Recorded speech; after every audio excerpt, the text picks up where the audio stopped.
Hey guys, Gerard Torres here. I'm excited. We took a couple weeks off for these weekly devotions, so thank you so much for tuning in this week. We took a couple weeks off for Easter, but we're back in session week in and week out, so be looking out every single week for these devotions. But I got to tell you, I'm fired up. We just got back from Acquire the Fire Epic Truth Youth Conference. We took 22 students to this event, and over half of them responded to the gospel and are ready to do something with their faith. And because that's just what it's all about. We know God and to know and make Him known. That is our purpose. And so we're excited about what God is going to be doing. But here's something that God's been dealing with me on. And basically, as I look through life and I look at everything that's going on in our lives, I see this explosion of social networking. And that's nothing new.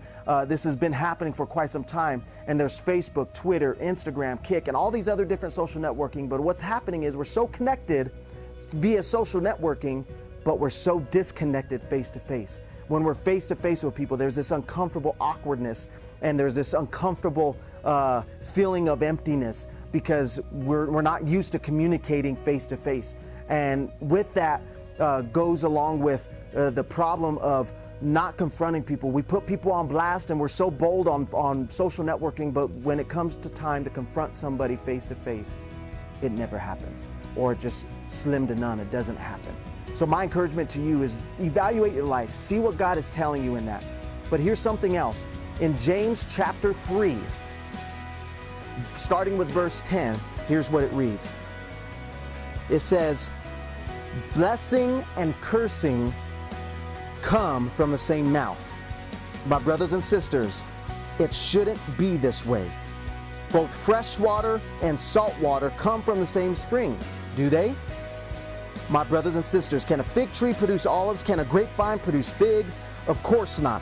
And fresh water doesn't flow from a saltwater spring either. So as we look at that, I see it on Facebook all the time. Somebody's 1 minute cussing somebody out, and then the next minute they're posting scriptures and encouraging words. I'm telling you, that is not healthy. God is not honored by that. And we need to be consistent, especially as it relates to putting things online, because once it's online, it's there forever.